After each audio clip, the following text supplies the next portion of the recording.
IT രംഗത്തെ കുതിപ്പുമായി techno park 25 പ്രവർത്തന വർഷങ്ങൾ പൂർത്തിയാക്കുന്നു. 25ാം വാർഷികാഘോഷത്തോടനുബന്ധിച്ച് ടെക്നോ പാർക്കിന്റെ പുതിയ ലോഗോ മുഖ്യമന്ത്രി ഉമ്മൻചാണ്ടി പ്രകാശനം ചെയ്തു. 1990 ജൂലൈ 28-ന് ഒരു സൊസൈറ്റിയായി രൂപം കൊണ്ട ടെക്നോ പാർക്ക് ഇന്ന് ലോകത്തിലെ തന്നെ ഒന്നാം കിട IT പാർക്കുകളിൽ ഒന്നായി വളർന്നിരിക്കുന്നു.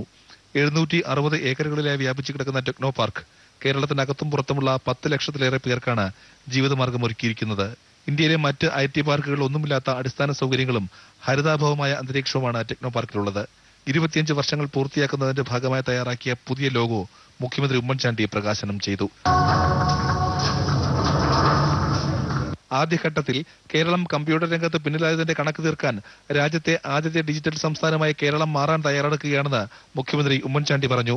IT രംഗത്തെ IT സേവനങ്ങളിലൂടെ ഡിജിറ്റൽ കേരള, ഡിജിറ്റൽ സ്റ്റേറ്റ്, അതിൽ ഇന്ത്യയിൽ ഒന്നാം സ്ഥാനത്തേക്ക് എത്തുന്ന നിലയിലേക്ക് വന്നു എന്ന് പറയുമ്പോൾ അത് കേരളത്തിന്റെ ഒരു അഭിമാന നേട്ടമാണ്.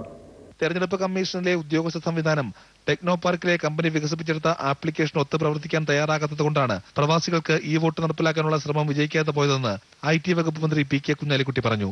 മുഖ്യമന്ത്രി വലിയ പ്രതീക്ഷയിലായിരുന്നു ഈ വോട്ടിംഗ് സാധിക്കും. ആപ്ലിക്കേഷൻ അവർ ഡെവലപ്പ് ചെയ്ത് കൊടുക്കാമെന്ന് പറഞ്ഞു. പക്ഷേ അതിനനുസരിച്ച് അഡ്മിനിസ്ട്രേഷന് ഒപ്പെത്താൻ കഴിയുന്നില്ല. 25ാം വാർഷികാഘോഷത്തോടനുബന്ധിച്ചുള്ള മറ്റു ചടങ്ങുകൾ വരും ദിവസങ്ങളിൽ നടക്കും. അമൃത ന്യൂസ്, തിരുവനന്തപുരം.